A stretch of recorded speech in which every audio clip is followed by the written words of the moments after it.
നമസ്കാരം. മലയാളി വാർത്തയിലേക്ക് സ്വാഗതം. ഒരു വലിയ സ്വപ്നവും കൊണ്ടാണ് അവൾ ഈ നാട് കടന്നത്. മറ്റൊരു ലോകത്ത് പോയി അറിയാത്ത ഭാഷയിൽ അറിയാത്ത ആളുകൾക്ക് ഉള്ളിൽ അവർക്ക് ഇടയിലൂടെ ജീവിക്കുമ്പോഴും അവൾക്കൊരൊറ്റ സ്വപ്നമേ ഉണ്ടായിരുന്നുള്ളൂ. നല്ല വിദ്യാഭ്യാസം നേടി നല്ല ജോലി നേടി തൻ്റെ മാതാപിതാക്കളെ നോക്കണമെന്ന്. പക്ഷേ സ്വപ്നങ്ങൾ ഒരുപാട് കൊണ്ട് ഈ നാട് കടന്ന ആ പെൺകുട്ടിക്ക് അതിദയനീയമായിട്ടുള്ള മരണമാണ് ലഭിച്ചത്. സഹപാഠിയുടെ ആക്രമണത്തിൽ മലയാളി മെഡിക്കൽ വിദ്യാർത്ഥി കൊല്ലപ്പെട്ടിരിക്കുന്നു. ഇപ്പോഴാ ഈ വിദ്യാർത്ഥിയുടെ മൃതദേഹം നാട്ടിലെത്തിച്ചു എന്നുള്ള വിവരങ്ങൾ പുറത്തു വരുമ്പോൾ നമ്മൾ കേട്ടതിനേക്കാൾ ആഴത്തിലുള്ളതാണ് അവൾ അനുഭവിച്ച ആക്രമണ ക്രൂരതകൾ എന്നാണ് ഇപ്പോൾ പുറത്തു വരുന്ന വിവരം. എന്തായാലും ഉസ്ബെക്കിസ്ഥാനിലാണ് ഇങ്ങനെയൊരു സംഭവം നടക്കുന്നത്. ആലപ്പുഴ ഹരിപ്പാട് സ്വദേശിനിയായിട്ടുള്ള സാവാരിയ എന്ന് പറയുന്ന 22 വയസ്സുകാരിയാണ് അതിദാരുണമായിട്ട് കൊല ചെയ്യപ്പെടുന്നത്. സഹപാഠിയായ യുവാവ് സവാരിയയെ ലാപ്ടോപ്പ് ഉപയോഗിച്ച് ആക്രമിച്ച് കൊലപ്പെടുത്തുകയായിരുന്നു എന്നാണ് വിവരം. യുവതിയുടെ തലയിൽ ഇയാൾ ലാപ്ടോപ്പ് ഉപയോഗിച്ച് അടിച്ചു എന്നാണ് റിപ്പോർട്ടുകൾ പുറത്തു വന്നത്. ആക്രമണത്തിൽ ഗുരുതരമായ പരിക്കേറ്റ യുവതി അപ്പോൾ തന്നെ മരണപ്പെടുകയായിരുന്നു. തലച്ചോറിലുണ്ടായ രക്തസ്രാവം മൂലം ആക്രമണമുണ്ടായി മണിക്കൂറുകൾക്കകം സവാരിയ മരിക്കുകയായിരുന്നു എന്നാണ് റിപ്പോർട്ടുകൾ. പ്രതി പിടിയിലായിട്ടുണ്ട്. പെരിന്തൽമണ്ണ സ്വദേശിയായിട്ടുള്ള സദറുൽ അനം എന്ന് പറയുന്ന 23 വയസ്സുകാരനാണ് അറസ്റ്റിലായത്. ഇരുവരും സഹപാഠികളായിരുന്നു. ഉസ്ബെക്കിസ്ഥാനിലെ ബുഖാറ സ്റ്റേറ്റ് മെഡിക്കൽ യൂണിവേഴ്സിറ്റിയിലെ മെഡിക്കൽ വിദ്യാർത്ഥികളായിരുന്നു രണ്ടുപേരും. സവാരിയയെ ഫോണിൽ ബന്ധപ്പെട്ടിട്ടും യാതൊരു വിവരവും ലഭിക്കാത്തതിനെ തുടർന്ന് വീട്ടുകാർ അന്വേഷിച്ചപ്പോഴാണ് കുട്ടി കൊല്ലപ്പെട്ടു എന്നുള്ള വിവരം പോലും അവർ അറിയുന്നത്. കൊല്ലപ്പെട്ട പെൺകുട്ടിയുടെ മൃതദേഹം ഡൽഹിയിൽ എത്തിച്ചു. 4 ദിവസം മുൻപ് നടന്ന സംഭവത്തിന്റെ വിവരങ്ങൾ ഏറെ വൈകിയാണ് കേരളത്തിലുള്ള അവരുടെ മാതാപിതാക്കൾ അറിയുന്നത് പോലും എന്നുള്ളതാണ് ഞെട്ടിപ്പിക്കുന്ന കാര്യം. കുട്ടിയുടെ ബന്ധു മൃതദേഹം കൊണ്ടുവരാൻ വേണ്ടി പിന്നീട് ഉസ്ബെക്കിസ്ഥാനിലേക്ക് പോവുകയായിരുന്നു. എന്തായാലും മലയാളി മെഡിക്കൽ വിദ്യാർത്ഥിയായ സവാരിയ ബസന്തിന്റെ സഹപാഠി സദറുൽ അനം ആണ് ഇത്തരം അതിക്രൂരമായിട്ടുള്ള കൊലപാതകം അവൾക്ക് സമ്മാനിച്ചത്. അതുകൊണ്ട് തന്നെ അയാൾക്കെതിരെ അതിഗുരുതരമായിട്ടുള്ള ചില ആരോപണങ്ങൾ അവരുടെ കുടുംബം, സവാരിയുടെ കുടുംബം ഇപ്പോൾ ഉന്നയിക്കുന്നുണ്ട്. തല മുതൽ കാല് വരെയുള്ള ഭാഗങ്ങളിൽ ഈ പെൺകുട്ടിയെ അടിച്ച് ചതച്ചു എന്നാണ് വിവരം. ഉസ്ബെക്കിസ്ഥാനിൽ കേസിന്റെ വിവരങ്ങൾ ലഭിക്കുന്നില്ല എന്ന് ബന്ധുക്കൾ പറയുന്നു. പെൺകുട്ടികളും ആൺകുട്ടികളും ഒരു കെട്ടിടത്തിൽ താമസിക്കുന്ന സ്ഥലം, ഹോസ്റ്റലിൽ സൗകര്യങ്ങളില്ല, ഭക്ഷണം കഴിക്കാൻ പോലും പ്രതിസന്ധിയാണ് എന്നും കുടുംബം ചൂണ്ടിക്കാണിച്ചു. മൃതദേഹത്തിലുണ്ടായിരുന്ന മുറിവുകൾ അന്വേഷണ ഉദ്യോഗസ്ഥർ കാണിച്ചു തന്നിരുന്നുവെന്നും ക്രൂരമായ കൊലപാതകമാണ് കുട്ടിക്ക് നേരിടേണ്ടി വന്നതെന്നും ഉദ്യോഗസ്ഥരും വെളിപ്പെടുത്തുന്നു. പ്രതി മതപരിവർത്തനം നടത്താൻ സവാരിയെ നിർബന്ധിച്ചതായിട്ടുള്ള റിപ്പോർട്ടുകളും പുറത്തു വരുന്നുണ്ട്. പക്ഷേ പെൺകുട്ടി ഇത് വിസമ്മതിച്ചതിനെ തുടർന്നുണ്ടായ ദേഷ്യവും ഉണ്ടായിട്ടുണ്ടെന്നാണ് സൂചന. കൂടെ ഉണ്ടായിരുന്ന സഹപാഠികളാണ് ഈ കാര്യം തങ്ങളോട് വ്യക്തമാക്കിയതെന്നും പെൺകുട്ടിയുടെ ബന്ധുക്കൾ അറിയിച്ചു. കൊലപാതകത്തിന്റെ കാരണം ഇതുവരെ വ്യക്തമായിട്ടില്ല. ശരീരത്തിൽ നിറയെ മുറിവുകളുണ്ടെന്ന് മാത്രമാണ് അറിയാൻ പറ്റുന്നതെന്ന് കുടുംബം വ്യക്തമാക്കുന്നു. അതേസമയം സവാരിയ ബസന്തിന്റെ മൃതദേഹം ഇപ്പോൾ വീണ്ടും പോസ്റ്റ്മോർട്ടം നടത്താനുള്ള തീരുമാനങ്ങളിലേക്ക് കടക്കുകയാണ്. കഴിഞ്ഞ ദിവസം ഉസ്ബെക്കിസ്ഥാനിൽ നിന്ന് എത്തിച്ച മൃതദേഹം ആലപ്പുഴ മെഡിക്കൽ കോളേജ് ആശുപത്രിയിൽ വച്ച് വീണ്ടും പോസ്റ്റ്മോർട്ടം ചെയ്യുമെന്നായിരുന്നു അറിയിച്ചത്. ശേഷം വൈകിട്ട് 4 മണിയോടെ സംസ്കാര ചടങ്ങുകൾ നടത്താൻ തീരുമാനിച്ചു. ഉസ്ബെക്കിസ്ഥാനിൽ നിന്ന് മൃതദേഹം കഴിഞ്ഞ ദിവസം ഡൽഹിയിലും അവിടെ നിന്ന് പുലർച്ചെ നെടുമ്പാശ്ശേരി വിമാനത്താവളത്തിലേക്കും എത്തിക്കുകയായിരുന്നു. അതേസമയം ലാപ്ടോപ്പിൽ കൊണ്ട് തലക്കടിയേറ്റ മെഡിക്കൽ വിദ്യാർത്ഥിനി ഉസ്ബെക്കിസ്ഥാനിൽ കൊല്ലപ്പെട്ട സംഭവം സഹപാഠിക്കെതിരെ പോലീസും കേസെടുത്തിരിക്കുകയാണ്. കേരള പോലീസാണ് കേസെടുത്തത്. മലപ്പുറം പൂലാമന്തോൾ കട്ടുപാറ ഇറവത്ത് കിഴക്കേത്തോടി സദറുൽ അനമിനെതിരെയാണ് കൊലപാതക കുറ്റത്തിന് കേസെടുത്തത്. സവാരിയുടെ പിതാവ് ജില്ലാ പോലീസ് മേധാവിക്ക് നൽകിയ പരാതിയിലാണ് നടപടി. സദറുൽ അനം ഉസ്ബെക്കിസ്ഥാനിൽ പോലീസ് കസ്റ്റഡിയിൽ തുടരുന്നെന്നാണ് സൂചന. തലക്കേറ്റ പരിക്കിന് പുറമെ സവാരിയുടെ ശരീരത്തിൽ മറ്റു പരിക്കുകൾ ഉണ്ടായിരുന്നതായും പ്രതി മുൻപും ഇത് ഉപദ്രവിച്ചതിന്റെ കാര്യമാണ് ഇത് എന്നുള്ള സൂചനകൾ നൽകുന്നുവെന്നും പെൺകുട്ടിയുടെ പിതാവ് പരാതിയിൽ ചൂണ്ടിക്കാണിക്കുന്നു. ബുഖാറ സ്റ്റേറ്റ് മെഡിക്കൽ യൂണിവേഴ്സിറ്റിയിലെ 1ാം വർഷ വിദ്യാർത്ഥികളായിരുന്നു ഇരുവരും. കുറ്റവാളികളുടെ കൈമാറ്റത്തിന് ഉസ്ബെക്കിസ്ഥാനും ഇന്ത്യയും തമ്മിൽ കരാറുകളുണ്ട് എന്നാണ് സൂചന. പ്രതിയും വാദിയും ഇന്ത്യക്കാരായതിനാൽ കേസ് ഇവിടെ തന്നെ നടത്താമെന്നാണ് ബന്ധുക്കൾ ആവശ്യപ്പെടുന്നത്. കഴിഞ്ഞ വെള്ളിയാഴ്ചയാണ് ഇരുവരും ഹോസ്റ്റൽ മുറിയിൽ സംസാരിച്ചു നിൽക്കുമ്പോൾ സദറുൽ അനം പെട്ടെന്ന് പ്രകോപിതനായി ലാപ്ടോപ്പ് കൊണ്ട് സവാരിയയുടെ തലയ്ക്കടിച്ചതെന്നാണ് പുറത്തു വന്നിരിക്കുന്ന വിവരം. രക്തത്തിൽ കുളിച്ച് ബോധരഹിതയായി വീണ സവാരിയെ ഇയാൾ തന്നെയാണ് ആശുപത്രിയിലേക്ക് എത്തിക്കുന്നത്. ഹോസ്റ്റലിൽ ഈ സമയത്ത് മലയാളികൾ ഉൾപ്പെടെയുള്ള വിദ്യാർത്ഥികൾ ഉണ്ടായിരുന്നെങ്കിലും ആരും സഹായത്തിന് എത്തിയില്ല എന്നും പറയുന്നു. സദറുൽ അനം ഇന്ന് നാട്ടിലേക്ക് വരാനിരിക്കുമ്പോഴായിരുന്നു അങ്ങനെ ഒരു സംഭവം നടന്നത്. എന്തായാലും KC വേണുഗോപാൽ MP അടക്കം ഉസ്ബെക്കിസ്ഥാനിലെ ഇന്ത്യൻ സ്ഥാപന പതിയുമായിട്ട് ബന്ധപ്പെട്ട് മൃതദേഹം വേഗത്തിൽ നാട്ടിലെത്തിക്കാനുള്ള സാഹചര്യങ്ങൾ ഒരുക്കി എന്നുള്ളതാണ് സൂചനകൾ.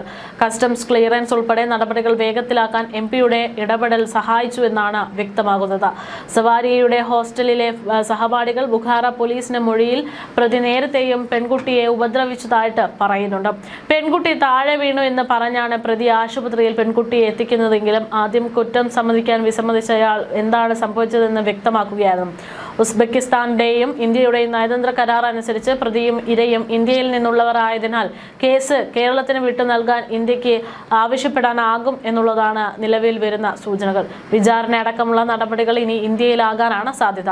അതേസമയം വിദ്യാർത്ഥികൾ ഇത്തരത്തിൽ വിദേശ പഠനത്തിന് പോകുമ്പോൾ, വിദ്യാർത്ഥികൾ വാശി പിടിക്കുമ്പോൾ മാതാപിതാക്കൾക്കുള്ളിൽ ഒരു ആശങ്ക വരാൻ ഇത്തരം വാർത്തകൾ കാരണമായി മാറും എന്നുള്ളതാണ് യാഥാർത്ഥ്യം. കേരളത്തിൽ വിദ്യാർത്ഥികൾ ഓരോ വർഷവും പുറത്തോട്ടു പോകാൻ തീരുമാനിക്കുന്ന എണ്ണം വർദ്ധിച്ചു വരികയാണ്. കഴിഞ്ഞ 2-3 വർഷങ്ങൾക്ക് മുൻപുള്ള കണക്കുകൾ അടക്കം എടുത്തു നോക്കുമ്പോൾ കേരളത്തിൽ നിന്നുള്ള വിദ്യാർത്ഥികൾ 54 രാജ്യങ്ങളിലേക്കായിട്ടാണ് കുടിയേറിയതായിട്ട് മനസ്സിലായത്. സെന്റർ ഫോർ ഡെവലപ്മെന്റ് സ്റ്റഡീസ് നടത്തിയിട്ടുള്ള പഠനത്തിൽ കേരളത്തിൽ നിന്ന് ഏകദേശം 1.5 ദശലക്ഷം പേരോളം വിദേശത്ത് ജോലിക്കും പഠനത്തിനുമായിട്ട് പോകുന്നുണ്ടെന്നാണ് മനസ്സിലാകുന്നത്. കേരളത്തിലെ സർവകലാശാലകളിൽ നിന്നുള്ള ബിരുദധാരികൾ 12% വിദേശത്ത് വിദ്യാഭ്യാസം തുടരുന്നതിന് വേണ്ടി അങ്ങോട്ട് പോവുകയാണ്. അതിൽ US, UK, ഓസ്ട്രേലിയ എന്നീ രാജ്യങ്ങളിലാണ് അധികം പ്രിയപ്പെട്ട സ്ഥലങ്ങൾ. 2019 കേരളത്തിൽ നിന്ന് 30,948 വിദ്യാർത്ഥികൾ വിദേശയാത്ര നടത്തിയതായിട്ട് വിദേശകാര്യ മന്ത്രാലയം എന്ന റിപ്പോർട്ടുകൾ നൽകിയിരുന്നു. അതിനുശേഷം ഏറ്റവും കൂടുതൽ വിദ്യാർത്ഥികളെ വിദേശത്തേക്ക് അയച്ചത് തെലങ്കാനയാണ് എന്നുള്ള റിപ്പോർട്ടുകളാണ് പുറത്തു വന്നത്. വിദേശ വിദ്യാഭ്യാസത്തിന് ഇന്ത്യയിൽ നിന്നും പോയ വിദ്യാർത്ഥികളിലെ 12.5% വിദ്യാർത്ഥികൾ അവർ മറ്റു രാജ്യങ്ങളെ ആശ്രയിക്കുന്നവരാണ്. വിദേശത്തേക്ക് പോകുന്ന വിദ്യാർത്ഥികളുടെ കാര്യത്തിൽ ഇന്ത്യയിലെ മുൻനിര സംസ്ഥാനങ്ങളുടെ കണക്ക് ഇങ്ങനെ: പഞ്ചാബ്, തെലങ്കാന, മഹാരാഷ്ട്ര, ഗുജറാത്ത്, ഡൽഹി, തമിഴ്നാട്, കർണാടക. മറ്റ് സംസ്ഥാനങ്ങളിൽ നിന്ന് ഏകദേശം 33% വിദ്യാർത്ഥികളാണ് വിദ്യാഭ്യാസത്തിന് വേണ്ടി മറ്റു നാടുകളെ ആശ്രയിക്കുന്നത്. 2012 വിദേശത്തുള്ള ഇന്ത്യൻ വിദ്യാർത്ഥികളുടെ എണ്ണം 40 ലക്ഷത്തിലായിരുന്നുവെങ്കിൽ 2025 ഇത് 75 ലക്ഷത്തോളം കഴിയുന്ന തരത്തിലേക്ക് എത്തിയെന്നാണ് സൂചനകൾ. ഫെബ്രുവരിയിൽ പാർലമെന്റിലെ വിദ്യാഭ്യാസ മന്ത്രാലയം സമർപ്പിച്ച ഡാറ്റയിൽ വിദ്യാർത്ഥികളുടെ എണ്ണത്തിൽ 68% വർധനമുണ്ടായിരുന്നു. നോർക്കയുടെയും അതുപോലെ തന്നെ വിദേശകാര്യ മന്ത്രാലയത്തിന്റെയും രേഖകൾ പ്രകാരം കേരളീയർ ഇല്ലാത്ത ഒരേ ഒരു രാജ്യം ഉത്തര കൊറിയ മാത്രമാണ്. അതായത് ലോകത്തിൽ ആകെയുള്ള 195 രാജ്യങ്ങളിൽ 194 രാജ്യങ്ങളിലും മലയാളികൾ എത്തിയിട്ടുണ്ടെന്ന്. വിദേശ പഠനത്തിനായി കുടിയേറുന്ന ചെറുപ്പക്കാരിൽ അധികവും പ്രതിവർഷം 5 ലക്ഷം രൂപയിൽ താഴെ മാത്രം വരുമാനമുള്ള കുടുംബങ്ങളിൽ നിന്നുള്ളവരാണെന്ന് സെന്റർ ഫോർ പബ്ലിക് പോളിസി റിസർച്ചിന്റെ പഠന റിപ്പോർട്ടിൽ വ്യക്തമാകുന്നു. അധികവും ഉന്നത സാമ്പത്തിക ശേഷിയുള്ളവരല്ലെന്നാണ് അർത്ഥമാക്കുന്നത്. കേരളത്തിൽ നിന്ന് വിദേശത്തേക്ക് ഉന്നത പഠനത്തിന് പോകുന്ന വിദ്യാർത്ഥികളുടെ എണ്ണം വർദ്ധിച്ചു വരുന്നത് പൊതു ശ്രദ്ധയിലെത്തിച്ച നിയമസഭയിൽ ചർച്ചയാക്കിയിട്ടുണ്ട് എങ്കിൽ പോലും അതൊന്നും പ്രായോഗികമായിട്ടില്ല എന്നുള്ളതാണ് യാഥാർത്ഥ്യം. ഒരിക്കൽ മാത്യു കുഴൽനാടൻ നിയമസഭയിൽ ഈ വിഷയത്തെക്കുറിച്ച് പരാമർശിച്ചത് ഇങ്ങനെ: കേരളത്തിൽ MBA, സിവിൽ, മെക്കാനിക് എഞ്ചിനീയറിംഗ് ബിരുദം എന്നിവയിലുള്ള ഉദ്യോഗാർത്ഥികൾക്ക് വാഗ്ദാനം ചെയ്യുന്ന ശരാശരി ശമ്പളം 10,000 മുതൽ 14,000 രൂപ വരെയാണ്. ഇക്കാരണം കൊണ്ട് സംസ്ഥാനത്ത് +2 പാസ്സാകുന്ന ഒരു കുട്ടി എങ്ങനെയും വിദേശത്ത് കടക്കണമെന്ന് മാത്രമാണ് ചിന്തിക്കുന്നത്. അതേസമയം സ്വകാര്യ മേഖലയിലെ IT പ്രൊഫഷണലുകൾക്ക് ന്യായമായ ശമ്പളം നൽകുന്നു. കഴിഞ്ഞ 5 വർഷത്തിനിടെ 1 ലക്ഷം പേർക്ക് തൊഴിൽ നൽകി എന്നതാണ് കേരള സർക്കാരിന്റെ അവകാശവാദം. പ്രതിവർഷം 20,000 പേർക്ക് ജോലി. 2021 സംസ്ഥാന ആസൂത്രിത ബോർഡ് റിപ്പോർട്ട് അനുസരിച്ച് 2021-22 കാലഘട്ടത്തിൽ 1,70,000 1686 പേർ സംസ്ഥാനത്തെ ആർട്സ് ആൻഡ് സയൻസ് കോളേജുകളിലും 27,916 പേർ എഞ്ചിനീയറിംഗ് കോളേജുകളിലും പ്രവേശനം നേടി. അതേസമയം ഈ കാലയളവിൽ വിദേശ പഠനം തിരഞ്ഞെടുത്തവരുടെ കണക്കുകൾ കൂടി നോക്കുമ്പോൾ US-ൽ 4,65,791, കാനഡയിൽ 1,83,310, UAE-ൽ 1,64,000, ഓസ്ട്രേലിയയിൽ 1,09,000, സൗദിയിൽ 65,800, UK-ൽ 55,465, ഖത്തറിൽ 46,000, ജോർജിയയിൽ 14,000-ഓളം, ജർമ്മനിയിൽ 34,864, ഫ്രാൻസിൽ 1,003-ഓളം വിദ്യാർത്ഥികളാണ് ഇത്തരത്തിൽ പോയിരിക്കുന്നതെന്നാണ് വിവരങ്ങൾ. കേരളത്തിൽ അനുയോജ്യമായ ജോലികൾ ലഭ്യമല്ല എന്നതാണ് കുട്ടികൾ ഇത്തരത്തിൽ വിദേശ പഠനം തിരഞ്ഞെടുക്കുന്നതിനുള്ള പ്രധാനപ്പെട്ട കാരണമെന്നാണ് മനസ്സിലാകുന്നത്. രണ്ടാമത്തെ കാരണം വിദേശ വിദ്യാഭ്യാസത്തിന്റെ ഉന്നത നിലവാരമാണ്. മോശം വേതനം, പ്രതികൂല സാമൂഹികാവസ്ഥ, നാട്ടിൽ കൈവയ്ക്കുന്ന മെച്ചപ്പെട്ട സാമൂഹിക നില, പക്ഷപാതങ്ങൾ തുടങ്ങിയവയാണ് മറ്റ് പല കാരണങ്ങൾ. ഭൂരിഭാഗം വിദ്യാർത്ഥികളും സ്കോളർഷിപ്പ് ഇല്ലാതെ വിദേശത്ത് പഠിക്കുന്നു. ചെലവിനുള്ള പണം അവർ കുടുംബത്തിൽ നിന്ന് ലോൺ വഴിയോ മറ്റോ വാങ്ങുന്നു എന്നുള്ളതാണ് യാഥാർത്ഥ്യം. ഇത്തരം കാര്യങ്ങൾ മാറേണ്ടതായിട്ടുണ്ട്.